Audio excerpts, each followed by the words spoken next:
कभी सोचा है कि हमारी जिंदगी में मतलब सब कुछ बार बार एक जैसा क्यों होता है? क्यों सालों बाद भी हम उन्हीं आर्थिक तंगियों, उन्हीं रिश्तों की उलझनों और सेहत की उन्हीं परेशानियों से जूझ रहे होते हैं? ऐसा लगता है जैसे हम एक एक अदृश्य ट्रेडमिल पर दौड़ रहे हैं।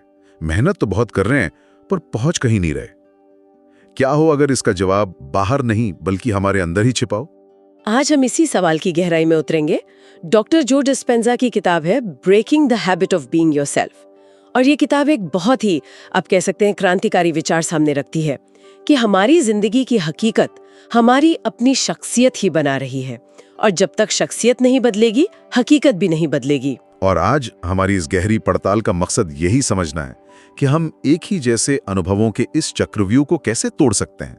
हम विज्ञान और आध्यात्मिकता के संगम को समझने की कोशिश करेंगे और देखेंगे कि क्वांटम फील्ड के सिद्धांतों का इस्तेमाल करके एक नया मनचाहा भविष्य कैसे बनाया जा सकता है। बिल्कुल, इस चर्चा में हम कुछ बड़े सवालों के जवाब ढूंढेंगे, जैसे हम एक ही जिंदगी बार बार क्यों दोहराते हैं, हमारे विचार और भावनाएं मिलकर हमारी पहचान कैसे बनाते हैं, क्वांटम रियलिटी का विज्ञान असल में है क्या और ये हमारी जिंदगी कैसे बदल सकता है, और सबसे जरूरी, हम अपने अतीत की उस भावनात्मक लत से कैसे छुटकारा पा सकते हैं जो हमें आगे बढ़ने से रोक रही है। ठीक है, तो चलिए इसे खोलते हैं। सबसे पहले और सबसे बुनियादी सवाल पर आते हैं, क्यों हम एक ही जिंदगी बार बार क्यों जीते रहते हैं? क्यों 1 साल, 3 साल या 5 साल बाद भी हमारी भावनात्मक स्थिति, आर्थिक हालात, रिश्ते, सेहत, सब कुछ वैसा का वैसा ही लगता है? इसकी वजह एक बहुत ही सीधा साधा लेकिन बहुत शक्तिशाली चक्र है जिसमें हम अनजाने में फंसे हुए हैं। एक चक्र? हाँ, एक लूप। देखिए, ये ऐसे काम करता है। हमारी सोच एक जैसी रहती है, ठीक है, तो हम चुनाव भी एक जैसे ही करते हैं, जाहिर है, और एक जैसे चुनाव हमें एक जैसे अनुभवों की तरफ ले जाते हैं, और फिर वही अनुभव हमारे अंदर वही पुरानी भावनाएं पैदा करते हैं। एग्जैक्टली। और फिर वही भावनाएं वापस जाकर हमारी सोच को और पक्का कर देती हैं। ये एक चक्रव्यूह है जिसमें इंसान फंसकर रह जाता है। एक मिनट, इस पर थोड़ा और रुकते हैं। किताब में एक आंकड़ा है जो मेरे दिमाग में अटक गया है कि हम दिन में 60 से 70 हजार विचार सोचते हैं, और उनमें से 95% विचार वही होते हैं जो कल थे। 95%। ये तो अविश्वसनीय है। इसका मतलब है कि हम हर सुबह उठकर लगभग वही पुरानी फिल्म फिर से चला देते हैं। बिल्कुल, ये ऐसा है जैसे हम हर दिन एक सॉफ्टवेयर प्रोग्राम को रीरन कर रहे हैं। हम सोचते हैं कि हम नए फैसले ले रहे हैं, लेकिन असल में हम उसी पुराने ऑपरेटिंग सिस्टम पर चल रहे हैं। वही सुबह उठते ही आने वाले विचार, आज कितना काम है यार, फिर से ऑफिस जाना पड़ेगा, मेरी जिंदगी कब बदलेगी, पैसे मेरी जिंदगी में कब आएंगे, ये विचार इतने अपने से लगते हैं कि हम उन पर सवाल ही नहीं उठाते। और यहीं से बात और गहरी हो जाती है। ये विचार सिर्फ दिमाग में घूमने वाले बेअसर ख्याल नहीं है ना। किताब कहती है कि इनका सीधा असर हमारे शरीर पर पड़ता है। हाँ, और ये शरीर और मन का सबसे गहरा कनेक्शन है। हमारे विचार सिर्फ दिमाग में नहीं रहते, वो केमिकल मैसेंजर बनकर हमारे शरीर में भावनाएं पैदा करते हैं। मिसाल के तौर पर, जब हम किसी पुरानी बुरी याद को याद करते हैं, जैसे किसी ने बेइज्जती की हो या कोई हार्ट ब्रेक हुआ हो, तो हमारा शरीर उसी पल तनाव वाले हार्मोन जैसे कॉर्टिसोल और एड्रेनालाइन छोड़ने लगता है।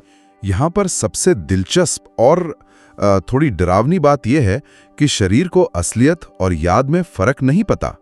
उसके लिए वो घटना अभी हो रही है क्योंकि आप उसे अभी सोच रहे हैं। तो क्या इसका मतलब ये है कि जब मैं 5 साल पहले हुए किसी अपमान के बारे में सोचता हूं, तो मेरा शरीर ठीक वैसी ही रासायनिक प्रतिक्रिया देता है जैसे वो अपमान अभी अभी हुआ हो? ठीक वैसा ही। आपका ब्लड प्रेशर बढ़ सकता है, आपकी सांसें तेज हो सकती हैं, आपकी मांसपेशियों में तनाव आ सकता है। शरीर के लिए समय का कोई मतलब नहीं है, वो वर्तमान में जीता है। तो सोचिए, अगर कोई इंसान दिन में 50 बार अपनी गरीबी या अकेलेपन के बारे में सोचता है, तो वह दिन में 50 बार अपने शरीर को गरीबी और अकेलेपन के केमिकल कॉकटेल में डुबो रहा है। हम सचमुच अपने शरीर को अपने अतीत में जीने के लिए ट्रेन कर देते हैं। तो इसका मतलब है कि असल समस्या हमारी बाहरी दुनिया में नहीं बल्कि हमारे अंदर के इस चक्र में है, और अगर इस चक्र को तोड़ना है तो हमें एक अलग ही दुनिया को समझना होगा। यहीं पर किताब क्वांटम रियलिटी की बात करती है।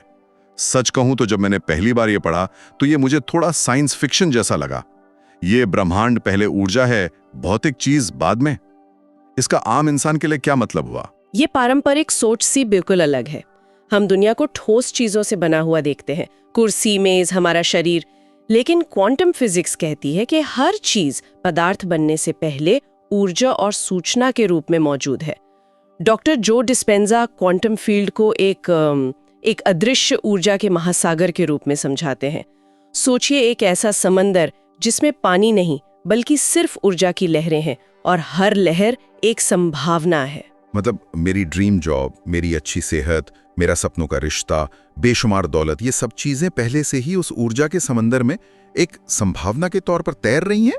बिल्कुल, वे सब वहां मौजूद हैं, एक ब्लूप्रिंट की तरह। अब सवाल ये है कि हम इन अनगिनत संभावनाओं में से किसी एक को अपनी हकीकत में कैसे लाते हैं।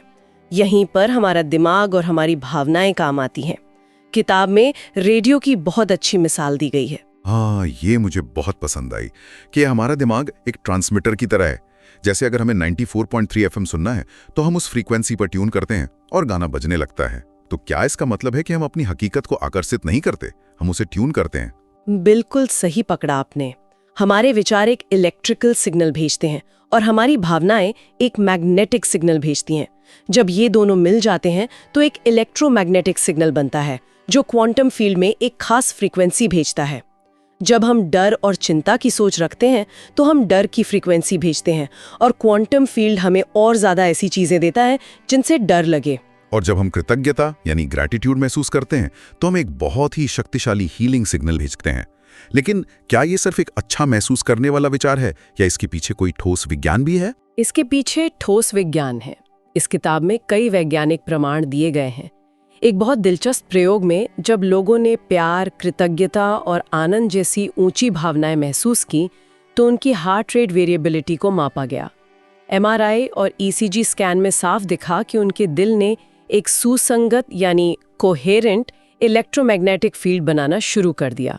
कोहेरेंट फील्ड, इसका क्या मतलब है? एक स्मूथ वेव और एक अस्त-व्यस्त वेव में क्या फर्क पड़ता है? बहुत फर्क पड़ता है। जब हम तनाव में होते हैं तो हमारा दिल एक अस्त-व्यस्त अराजक सिग्नल भेजता है। ये एक कमजोर, बिखरा हुआ सिग्नल है। लेकिन जब हम कृतज्ञता में होते हैं तो दिल एक लयबद्ध, शक्तिशाली और व्यवस्थित सिग्नल भेजता है। ये कोहेरेंट सिग्नल इतना ताकतवर होता है कि हमारे दिमाग की तरंगों को भी सिंक्रोनाइज कर देता है।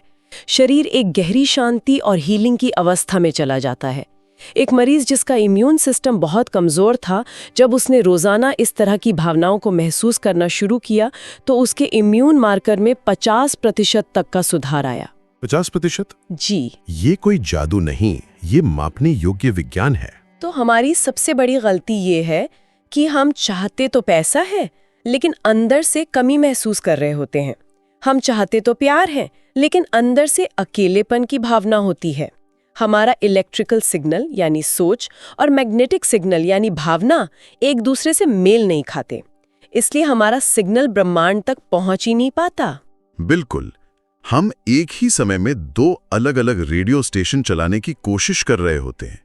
नतीजा सिर्फ शोर होता है, कोई संगीत नहीं। ठीक है, क्वांटम फील्ड का आइडिया आकर्षक है, लेकिन अगर ये इतना ही आसान है कि हमें बस अपनी फ्रीक्वेंसी बदलनी है तो हर कोई अपने सपनों की जिंदगी क्यों नहीं जी रहा?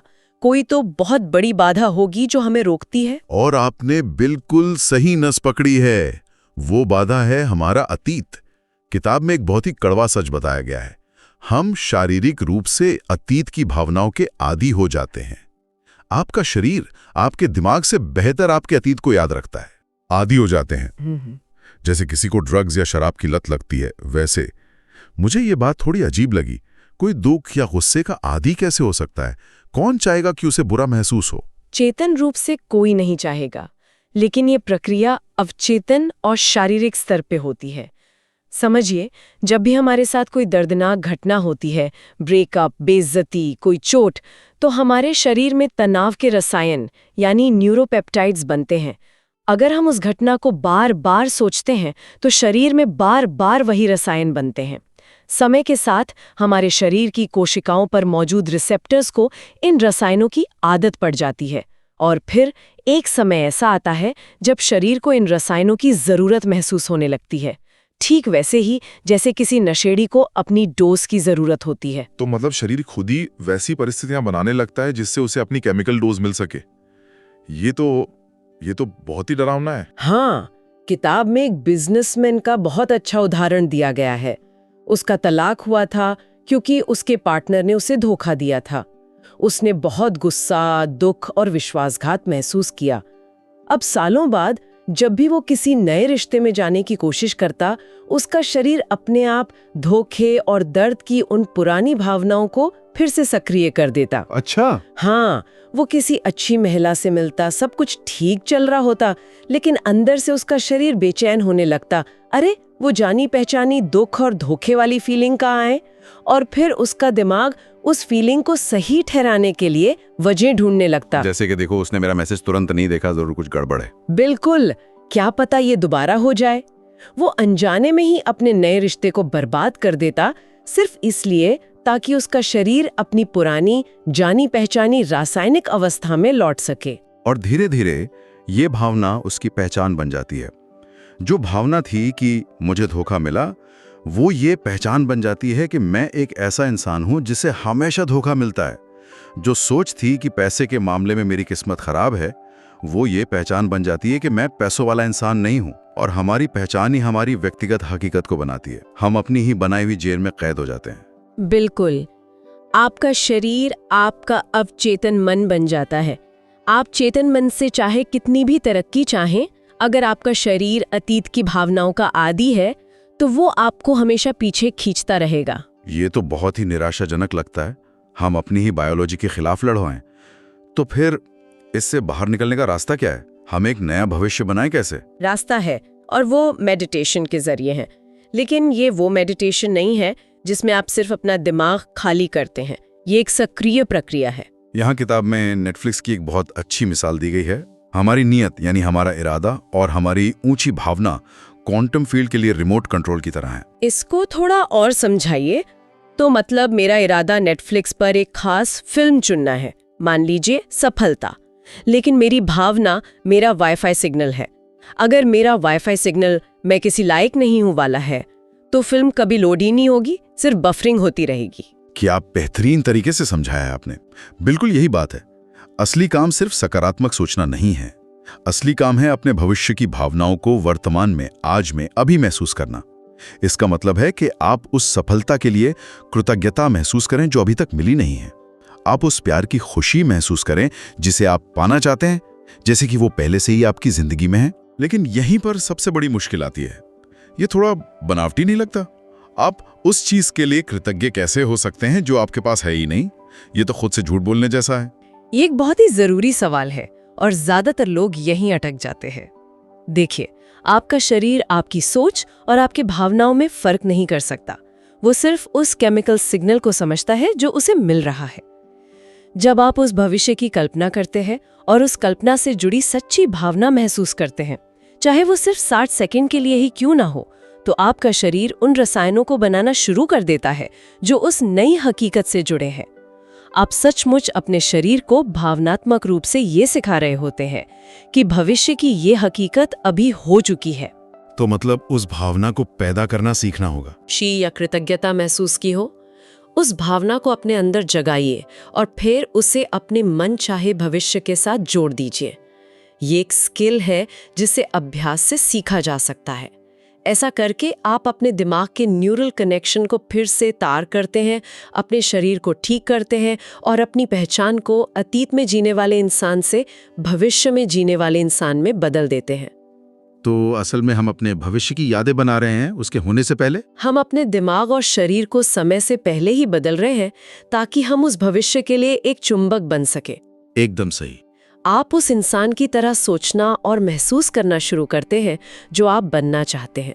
जब आपकी सोच और भावनाएं एक सीध में आ जाती हैं, तो आप क्वांटम फील्ड को एक बहुत ही स्पष्ट और शक्तिशाली कोहेरेंट सिग्नल भेजते हैं, और तब ब्रह्मांड के पास आपकी उस हकीकत को आप तक पहुंचाने के अलावा कोई और रास्ता नहीं होता। तो इस पूरी चर्चा का सार क्या है?